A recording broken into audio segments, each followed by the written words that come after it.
उन्होंने एम्प्लॉय के साथ गद्दारी की, किसी और के कहने पे उसको बोर्ड ऑफ मैनेजमेंट से पास करा के अलग लेके बैठे। और आज भी जामिया हमदर्द के नाम पे ही एनएमसी से लेटर आते हैं, और जो जामिया हमदर्द का जो मेडिकल कॉलेज है वो जामिया हमदर्द के ही नाम पे है। ये आज ही हमें वाइस चांसलर साहब ने एश्योरेंस दी कि आप बेफिक्र रहो, मैं भी आप ही की तरह एक एम्प्लॉई हूँ और आपका कहीं कोई नुकसान मैं नहीं होने दूंगा। मैं आप 19 और 2023 है उस पर चले, और हमारा डीम टू बी यूनिवर्सिटी का स्टेटस ये कह के किया था कि आप लोगों के लिए हम एक मेडिकल कॉलेज और एक हॉस्पिटल दे रहे हैं। कहते डीम टू बी यूनिवर्सिटी का स्टेटस खत्म हो गया तो हम कुछ भी नहीं रहेंगे, ये प्राइवेट यूनिवर्सिटी हो जाएगी, एक बनिएगी दुकान हो जाएगी। सटीक खबरों का सीधा असर। आप देख रहे हैं एनसीआर समाचार। आप देख रहे हैं एनसीआर समाचार, मैं हूं कमर अहमद। नहीं है यार दोस्तों, हमदर्द यूनिवर्सिटी जो कि एक हिंदुस्तान की एक मानी हुई यूनिवर्सिटी है, यहाँ पर कई दिनों से एक बड़ा ज़बरदस्त तरीके से विवाद जो चल रहा है, कहीं ना कहीं लोगों के अंदर बेचैनी है। यहाँ पर जिस तरह से अभी पीछे टाइम एक मीटिंग हुई थी, यहाँ पर टीचिंग और नॉन टीचिंग के साथ में मीटिंग हुई, और यहाँ पर जो इशूज़ थे उसको लेकर के बात हुई लोगों के बीच में, और कहीं ना कहीं जो मुश्किलें आ रही हैं नॉन टीचिंग के लिए उसको लेकर के कहीं ना कहीं टीचिंग जो स्टाफ है वो भी साथ में आया था। लेकिन आज फिर से कहीं ना कहीं आज मंगलवार जो कि हमदर्द यूनिवर्सिटी के अंदर यूनियन ने एक कहीं वीसी साहब और जो एडमिनिस्ट्रेशन के लोग हैं उनसे मिल करके कुछ ऐसे अपने मुद्दे रखे हैं, और क्या इशूज़ हैं उसको जानने की हम कोशिश करेंगे। हमारे साथ है जो यूनियन के प्रेसिडेंट हैं, जनाब क्या नाम है आपका, क्या मसला है, क्या मुद्दा है, किस वजह से आप लोग परेशान हैं? क्योंकि यूनिवर्सिटी में लगातार ये सुनने को आ रहा है कि यहाँ पर लोगों के अंदर बेचैनी है, और जो स्टाफ जो भी है अपनी समस्याओं को लेकर के एडमिनिस्ट्रेशन के साथ में बैठता है, लेकिन मुद्दे उनके कहीं ना कहीं हल नहीं हो रहे हैं। काफ़ी तादाद में लोग अभी यहाँ पर मौजूद हैं, क्या मामला है? मेरा नाम सुहेल साबिल, प्रेसिडेंट जामिया हमदर्द एम्प्लॉय यूनियन। मेरा नाम सुहेल साबिल, प्रेसिडेंट जामिया हमदर्द एम्प्लॉय यूनियन।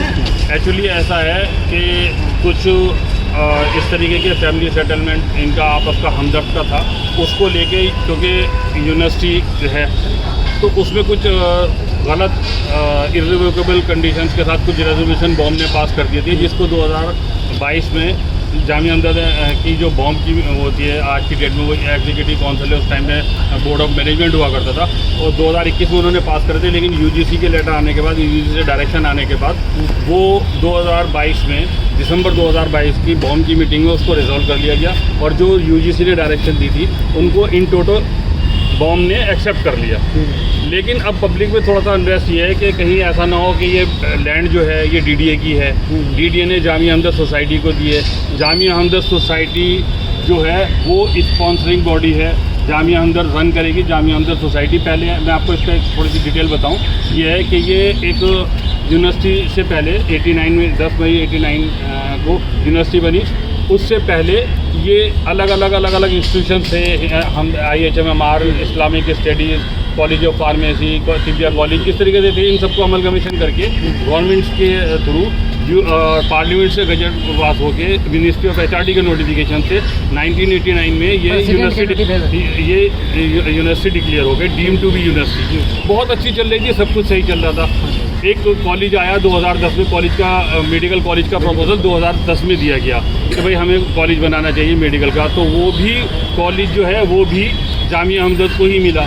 जामिया हमदर्द को MCI ने डायरेक्ट अप्रूवल दी कि ठीक है साहब आप क्या कहते हैं कॉलेज अपना बना लीजिए। वो जामिया हमदर्द आज तक वो सारी डिग्री उसकी जामिया हमदर्द देता है, सारे एग्ज़ाम जामिया हमदर्द कराता है। लेकिन कुछ हमदर्द की जो फैमिली सेटलमेंट डीड है उसके अंदर इन्होंने उसको आपस में बांटने की कोशिश करी, जिसमें उसको वो हिमसर को ज़बरदस्ती दूसरे लोग कब्जा करने के चक्कर में है। और यूजीसी ये कहती है कि हिमसर को आप अपना स्कूल डिक्लेयर करिए, जिसकी वजह से उन्होंने हमारी ग्रांट रोक रखी है। अब अगर हमारी ग्रांट रुक जाएगी, हमारे वाइस चांसलर साहब उसमें लगे हुए कोशिश कर रहे हैं, बहुत हद तक काफ़ी हद तक शायद कामयाबी भी मिल गई। इंशाल्लाह बहुत जल्दी शायद ग्रांट भी रिलीज़ हो जाएगी और हम उनको इस मामले में पूरी तरह कोऑपरेट करते हैं। लेकिन कुछ मामला ऐसे होते हैं जिस तरीके से पब्लिक में इंटरेस्ट होता है। जो चाह रहा हूँ असल में मुद्दा असल में, क्योंकि यहाँ पे मैं आपको वही आ रहा था खास तौर पे अभी क्या ये सारी मुश्किलें जो नॉन टीचिंग स्टाफ है उसको ही आ रही है, जो बाकी जो लोग हैं असल में जो परमानेंट जो लोग उसमें यूनिवर्सिटी के अंदर काम कर रहे हैं वो लोग क्यों नहीं साथ में? क्या उनको कोई नहीं सब साथ हैं। हमने अभी कुछ दिन पहले ज्वाइंट GBM करी थी। देखिए यूनिवर्सिटी 3 जीरो पे चलती है। यूनिवर्सिटी के मेन पिलर होते हैं 3। Number 1 student, number 2 administration, number 3 teaching और नंबर 4 हम नॉन टीचिंग। ये 4 मेन पिलर होते हैं यूनिवर्सिटीज़ के। इसके अंदर हम सब साथ रहते हैं और साथ चलते हैं। अब की दफ़ा पहली दफ़ा इस तरीके से हुआ कि हमने एक जॉइंट GBM करी, उसमें हमने अथॉरिटी को लिखा। अथॉरिटी ने हमारी बात को काफ़ी हद तक सराहाया भी, और कुछ और अथॉरिटीज़ के भी इशू थे। हमारा जो मेन मसला है, क्योंकि UGC ने ग्रांट रोक रखी है, अगर हमारा अभी जो अनरेस्ट पैदा हो रहा है वो चाहे टीचिंग हो चाहे नॉन टीचिंग हो, वो ये है कि खुदा ना खास्ते अगर हमारा क्या कहते हैं डीम टू बी यूनिवर्सिटी का स्टेटस ख़त्म हो गया तो हम कुछ भी नहीं रहेंगे। ये प्राइवेट यूनिवर्सिटी हो जाएगी, एक बनिए दुकान हो जाएगी, कुछ भी नहीं होगा। जैसे और मानो है या शारदा है या वो है, भाई ये है आपको काम करना करो वरना अपने घर जाओ। अब हम 32 साल में है, अपनी बताऊँ मेरी 36 साल की सर्विस हो गई। मैं 89 में यहाँ आया था, आज 2024 चल रहा है। तो इस तरीके से हमारे जो सारे पुराने लोग आ गए उन सबको अपनी पेंशन की अपनी चीज़ों की फिक्र होती है कि भाई क्या है, उसी चीज़ को लेके हम थे। तो हम अथॉरिटी से यही बात कर रहे थे कि कहीं खुदा ना खास्ता कोई ऐसा तो नहीं। हमें अथॉरिटी ने बहुत अच्छा एश्योरेंस दिया है और बहुत हद तक हम सेटिस्फाइड भी हैं उनके मामला से। अब ये जो है आगे वक्त बताएगा कि वो कहाँ तक होता है, और हम इस मामले में पूरी उम्मीद करते हैं। हमने आज आपकी मीटिंग किसके साथ हुई है? हम वाइस चांसलर साहब थे, हमारे रजिस्ट्रार साहब थे और COE थे हमारे, उन सब के साथ हमने मीटिंग करी और उन्होंने हमें बहुत एश्योरेंस दिया। बहुत सी चीज़ें ऐसी हैं जिनको जो हमारे डाउट्स हो रहे थे उनको भी उन्होंने क्लियर किया कि नहीं आप बेफिक्र रहो एज ए वाइस चांसलर। क्योंकि सबसे बड़ी बात ये है जो हमारे आज के डेट में वाइस चांसलर है वो इसी यूनिवर्सिटी के एक प्रोफेसर हैं। आपको क्या डर है, क्या लगता है कि जो स्टाफ अभी और जो फैसिलिटीज़ जो है मिलनी चाहिए गवर्नमेंट के, क्योंकि अगर टेकिंग चल रहा है मामला, तो ये कहीं ना कहीं आपको लगता है कि अगर ये प्राइवेट की तरफ जाने की कोशिश क्या कर रहा है कि ये उस कोशिश की तरफ है, या ऐसा कुछ आपको डाउट है कि ये आने वाले वक्त में जो हो सकता है कि स्टाफ टीचिंग हो या नॉन टीचिंग हो वो प्राइवेट होने के बाद में सैलरीज वगैरह या बाकी फैसिलिटीज़ है वो सबसे हाथ धोना पड़ेगा, कुछ ऐसा? डेफिनेटली इस बात का तो सबको डर होता है। इसी वास्ते हमने ज्वाइंटली जो है GBM भी ज्वाइंटली इसी वास्ते करी थी कि कल को कहीं हो ना हो। क्योंकि सबसे बड़ी बात जो है ना, हमारा मेन मोटिव चाहे टीचिंग हो चाहे नॉन टीचिंग हो, उनका ये है कि यूनिवर्सिटी का जो UGC रेजोल्यूशन 2019 और 2023 है उस पर चले और हमारा डीम टू बी यूनिवर्सिटी का स्टेटस बरकरार है। अगर डीम टू बी यूनिवर्सिटी का स्टेटस बरकरार रहेगा तो जो चीज़ें इन्होंने लिख के दी है 89 में दी, 99 में दी, 2009 में दी, यूनिवर्सिटी ने लिख के अथॉरिटीज़ को UGC को दी, मिनिस्ट्री ऑफ HRD को दी, पार्लियामेंट में बाकायदा इस चीज़ का वो हुआ कि जो भी CCS रूल्स होंगे वो फॉलो होंगे। और UGC रेजोल्यूशन 2019-23 ये आज ही हमें वाइस चांसलर साहब ने एश्योरेंस दी कि आप बेफिक्र रहो, मैं भी आप ही की तरह एक एम्प्लॉई हूँ और आपका कहीं कोई नुकसान मैं नहीं होने दूंगा, मैं आपको एश्योरेंस देता हूँ। हमें अपने वाइस चांसलर पे भरोसा है, हम उम्मीद रखते हैं इंशाल्लाह जो उन्होंने कहा है उसको काम करेंगे, हम उनके उसके लिए सपोर्ट करेंगे। लेकिन अगर कोई खुदा ना खास्ते कोई दूसरी बात दिखाई दी तो हम दूसरे लिए भी दूसरी बात के लिए भी तैयार। मतलब फ़िलहाल ये है कि यूनियन कहीं ना कहीं आज जो वार्ता हुई है, जो बातचीत हुई है VC साहब के साथ में, कहीं ना कहीं यूनियन उस बात से सेटिस्फाई है और कहीं ना कहीं उम्मीद रखती है यूनियन कि आने वाले टाइम में जो भी इनकी परेशानियां हैं, जो मुद्दे हैं, उन पर एडमिनिस्ट्रेशन ज़रूर सोचेगा और जो इनका अभी मेरे ख्याल से सभी लोग सहमत हैं आज की मीटिंग से। हाँ बिल्कुल। मेरा नाम असलम भाटी है और जो हमारे ये प्रेसिडेंट हैं सुहेल साबिर, पूरे जितने भी जामिया हमजा एम्प्लॉई के सदस्य हैं सब इनके साथ हैं। और जो इन्होंने बताया मैं उसमें बस थोड़ा सा जो है ऐड करूँगा, ये जो हमारी जो लड़ाई है इंशाअल्लाह जब तक जारी रहेगी, जब तक ये जामिया हमदर्द मेडिकल कॉलेज उसके प्लेटफॉर्म पे नहीं चलेगा। क्योंकि जितना भी इन्होंने किया है सब इलीगली किया है। लीगल जो दूसरा पार्ट है हिंसा जो बना है, जो उनमें आपस में FSD ज़बरदस्ती की है इन लोगों ने, वो बिल्कुल एकदम इलीगल है। थोड़ा क्लियर करिए कि वो किसने ज़बरदस्ती की है? ये हमदर्द के ही दूसरे उनके हमारे हकीम अब्दुल हमीद साहब के पोते हैं, ठीक है, वो उसको चलाते हैं असद मुई।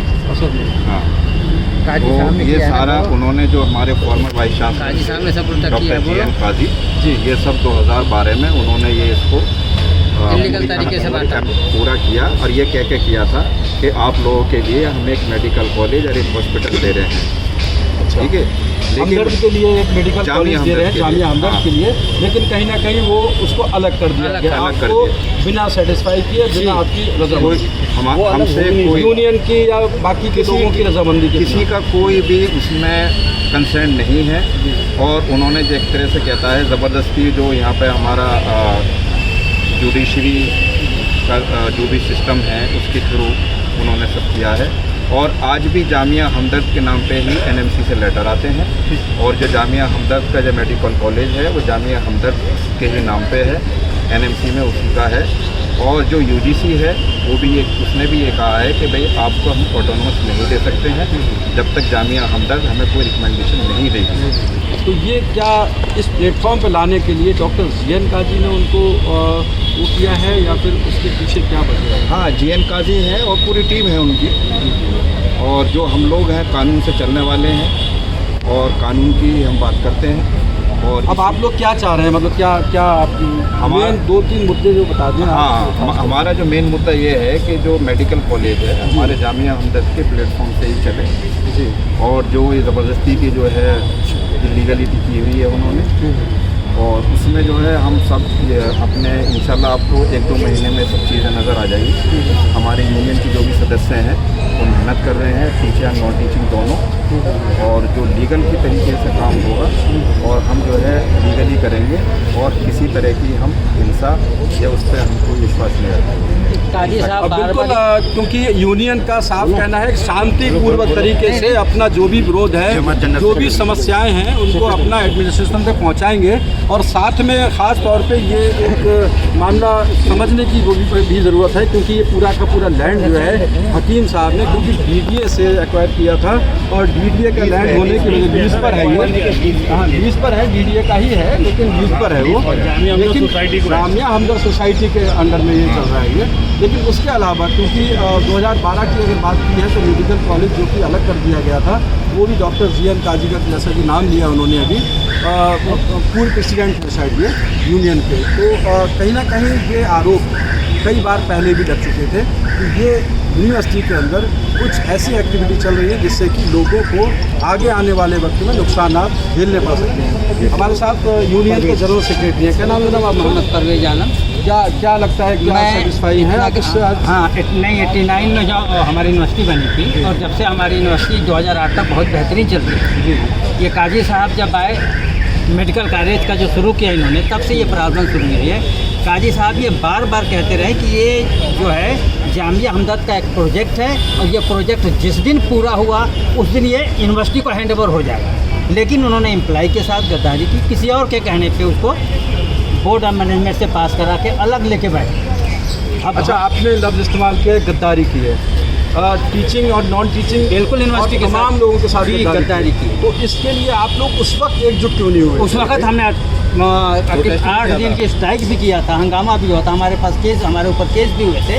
वो आज उसमें एक केस अभी भी चल रहा है। अच्छा, उसमें हम सारे केस मसला जीत के आए थे, हुआ, लेकिन हम उसको बटने से नहीं रोके। यहाँ के बोर्ड ऑफ मैनेजमेंट ने उसको 2 हिस्से करके बैठ गए। लेकिन अभी हमारी जो ये लड़ाई है वो ये है कि भाई जो UGC ने यूनिवर्सिटी बनाई थी, जो सैंक्शन पोस्टें थी, उसके जो हुकूक थे उसको क्यों ख़त्म किया जा रहा है। आज की डेट में हमारा मेडिकल नहीं मिल रहा है, हमारा ट्यूशन फीस काफ़ी झिला करके दिया गया है, हमारा और भी बेनिफिट्स जो हैं वो LTC अब तक रुका हुआ है, और भी बहुत सारी चीज़ें हैं जो कर रही हैं। तो हम ये चाह रहे हैं कि हमें एक रिटेन गारंटी चाहिए कि हम जब तक हमारी सर्विस है तब तक हमें सारी चीज़ें मिलनी चाहिए, हमारे पेंशन का सिक्योरिटी होना चाहिए, हमारे ग्रेजुएटी का सिक्योरिटी होनी चाहिए। हाँ, ये CPF, PPF, GPF जो भी है, इसकी हमें रिटर्न में गारंटी चाहिए कि ये हमें कंटिन्यू। अब जैसे अभी आपने एक मीटिंग की VC साहब के साथ, तो अथॉरिटी जो है क्या लगता है कि आपको बैठ कर के जो आपके मुद्दे अभी आपने गिनाए हैं 3-4 समस्याएं जो मेन हैं उसमें वो रिटर्न में देने को तैयार है? हाँ, और चासना साहब ने अभी हमसे वादा किया है कि आप लोग कल तक रुक जाइए।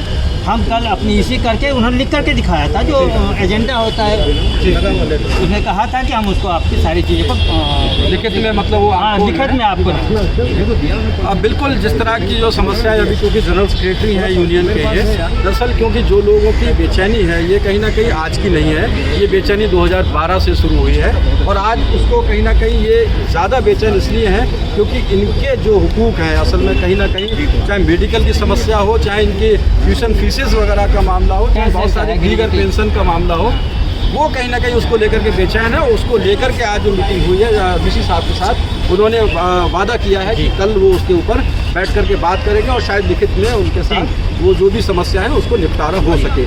मैं असल में क्योंकि हमदर्द यूनिवर्सिटी के कैंपस के बाहर जो है अभी इसके इन लोगों के साथ में कवरेज कर रहा हूँ, और ये दिखाने की कोशिश है कि हमदर्द यूनिवर्सिटी का जो कहीं ना कहीं एडमिनिस्ट्रेशन है वो भी इन लोगों को बेचैन है कि समस्या का हल हो, लेकिन जिनका इन्होंने जिक्र किया है, जिस पे इन्होंने गद्दारी का कहीं ना कहीं इल्ज़ाम लगाया है, ये किस हद तक जायज़ है, किस हद तक, क्योंकि इलीगल प्रोसेस मुझे नहीं मालूम है, लेकिन इन्होंने कहा है तो शायद उसका निपटारा एडमिनिस्ट्रेशन हो सकता है ज़रूर करे, क्योंकि स्टाफ के लिए और टीचिंग हो या नॉन टीचिंग सबके लिए यूनिवर्सिटी सबके लिए बराबर है, क्योंकि हमदर्द सबका इदारा है। बहुत बहुत शुक्रिया। आप देख रहे हैं NCR समाचार, मैं हूँ कमर अहमद।